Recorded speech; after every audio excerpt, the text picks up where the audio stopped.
Now it's time to have a look at I'll take you to the first activity, and before we get started I'll work on the interface. It's just firing up. Listen to Lyle talking about why numbers are so important. Then choose the statement that you think best explains Lyle's ideas. So by default on every activity, audio plays. Originally we designed it so it was an option to play if you needed the assistance, but it was requested by the client and verified by the user group that they were switching the audio on rather than off during testing, so that stayed in. Activity appears up in this first window. This is the info palette that they're introduced to at the start of each activity. Then there's a how-to palette here, and any content specific to the activity will appear here as PDFs, single page PDFs, and we'll see that later on in the product. Down here you start the task, and we popped it down here because we wanted their eyes to travel through and just scan the palette before they started, so they got a bit of a look around. Hints palette explains where everything is for emergencies, and then these tabs down here are where resources sit, and if they're specific to the task they'll highlight in blue. So for this activity none of these reference documents are required, but as we go through you'll see how they play out. Plans are referred to quite often. And we had these videos which are voices of experience, which was a great idea. When we talk to teachers and trainers, they would often use real life examples to illustrate a point of importance when doing content, and these are anecdotes of experiences that have happened to them in the workplace, and they were terrific. We only ended up with 3, unfortunately. The idea was, the concept was that there would be a voice of experience to contextualize every single activity, but unfortunately in practice that just didn't work out. Again, they'll be referred to when required.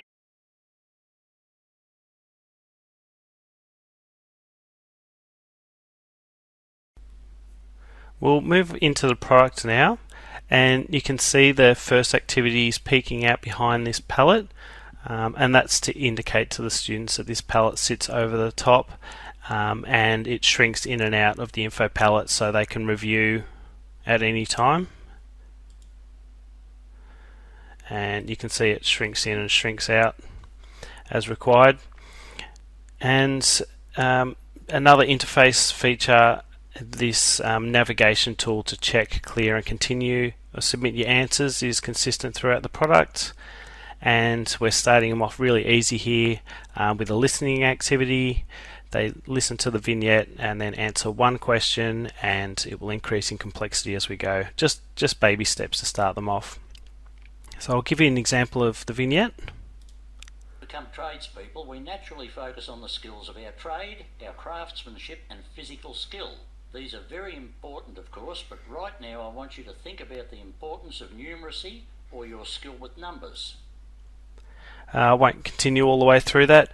You'll notice that it's just his audio with photos, like a sort of photo slideshow. We wanted to use real content people, the real content experts.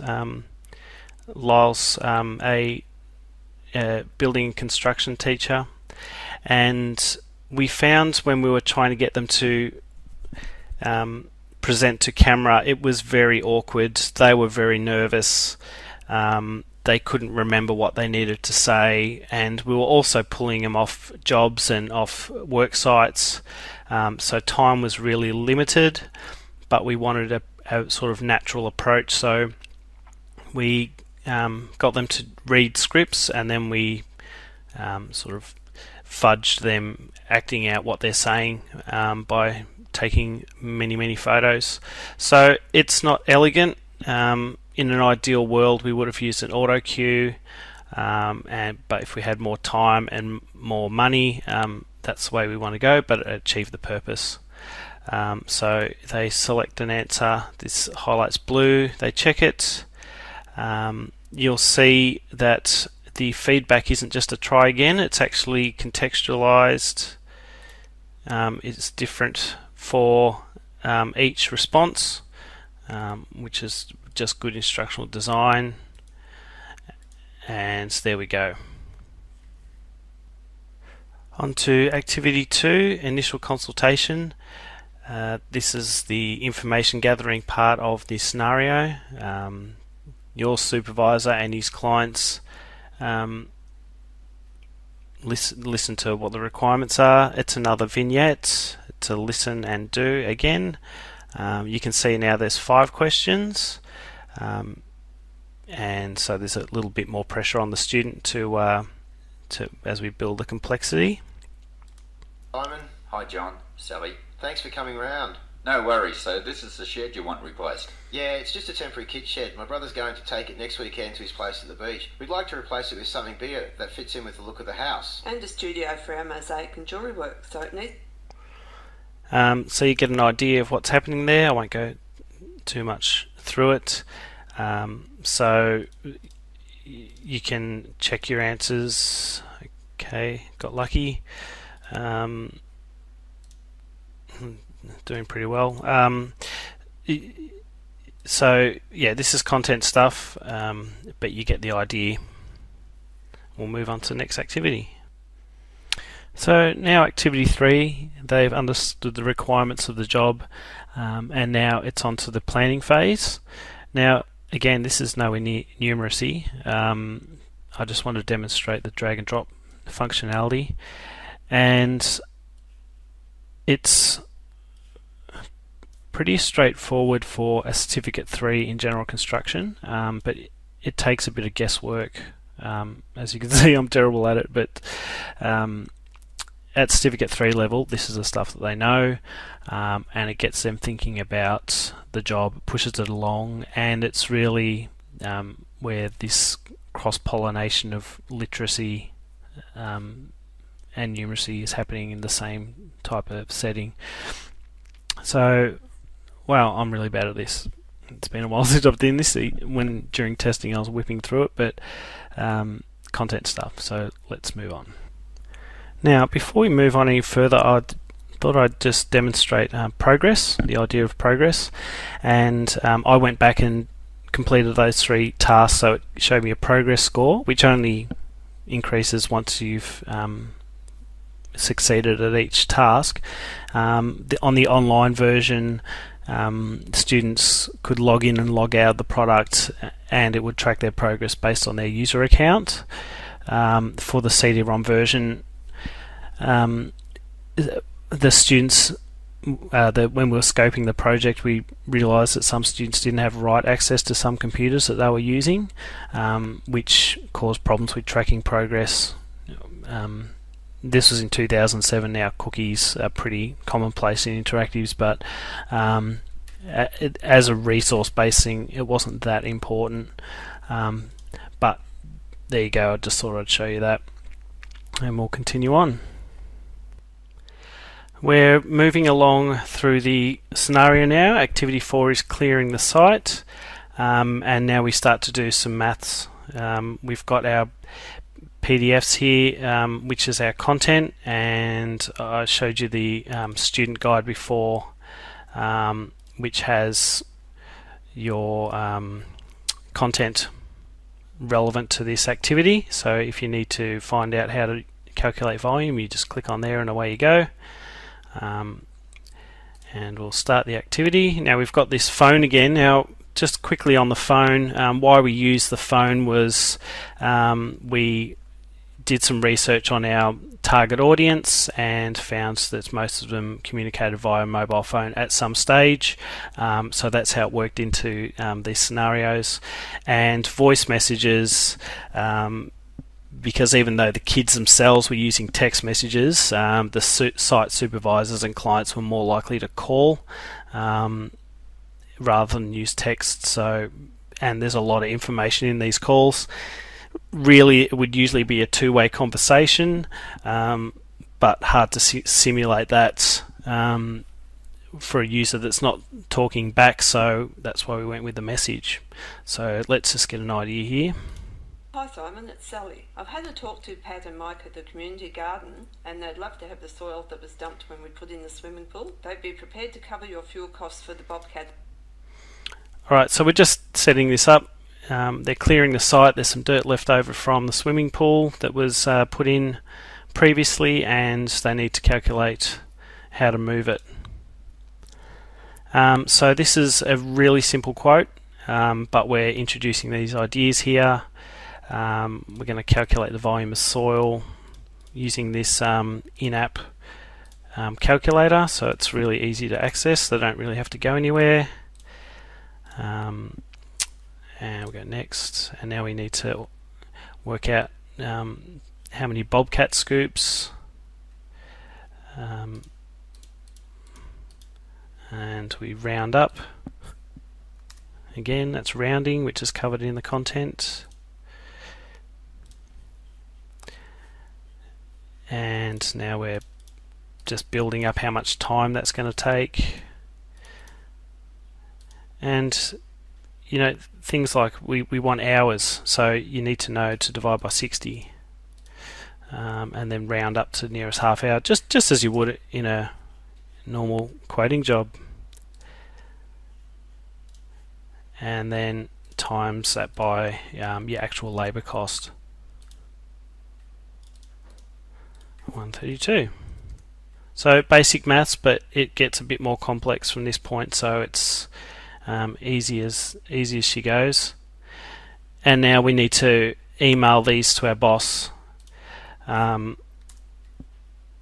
So this is where, you know, these simple things contextualize why you need to work out what the value is in actually working out maths in the worksite. So activity 5 is where we start dealing with the flooring. And again, there's a few little relative things here. So this is basically listening and summarising type activity. The student can take notes as they go, and it's not tested. We don't want perfect answers. We just want to use this area for their own reference. And you can see they just type something and nothing's come up, so they've got to actually type quite a bit just to encourage them to actually use it and think about it. So I'll just play a bit of this message. Oh, hi, it's Simon here. I've had a call from the customer and they want to know what the difference in cost will be if they have a wooden floor on stumps rather than a concrete slab floor. They like the look of Tasmanian oak. Remember to include the cost of hiring a floor sanding machine and the cost of the varnish. We'll probably need to hire the floor sander for the whole day. Don't worry about the labour cost, I've already made an estimate. Just calculate the cost of the materials for the timber floor. I've already got a quote from Mixed Concreting on materials for a concrete. So that's just an example. This, you can see it's a really dense message. There's lots of information coming at you very quickly. You can't scrub it. You play it once, you have to get it all, and just like in real life, if you don't get the whole message, you have to go back and listen to the whole message again.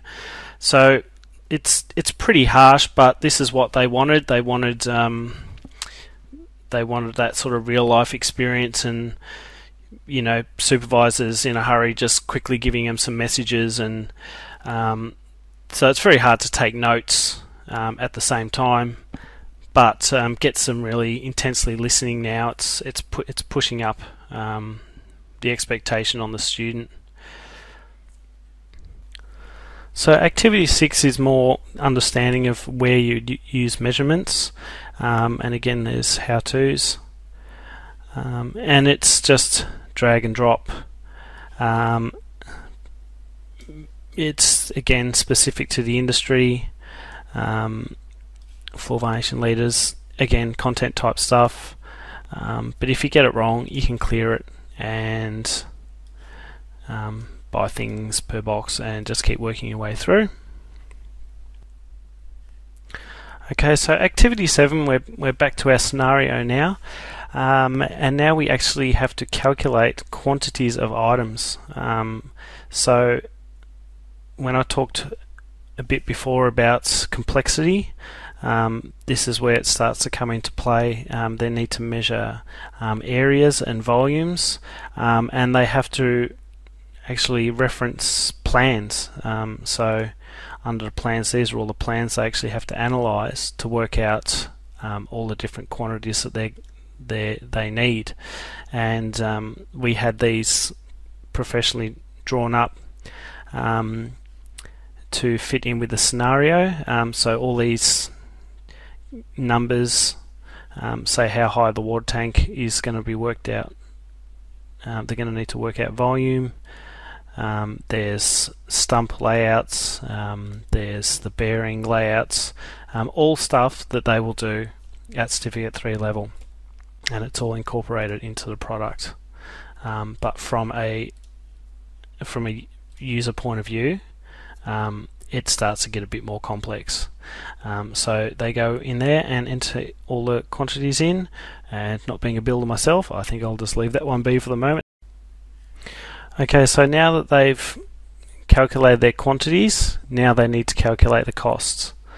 And this is where their trade price lists come in. And you can see there all the quantities are being calculated. In a normal scenario, if it was running in a classroom, they wouldn't be able to jump ahead to see the answers. But because this is the CD-ROM version and it's modular, they can just jump in and only deal with costs and use their calculator. And we had a building supplies sheet mocked up with all the prices that are relevant to this activity. So they're basically taking prices like the lineal meters and timesing it by the amount, and they come up with a price. Oops, 1184.40, and you continue on through the rest of the activity. Now I've been skipping through this without going back to our task list, but I just wanted to show you here how these scenarios are breaking down. So we're dealing with flooring. So this whole section is basically one sub scenario. We've had our phone call, we've calculated quantities and costs, and now we're actually going to compare. So we have a real life estimation of whether or not the client is better to go with a concrete floor or a wooden floor based on that scenario. So it's again your everyday type of request.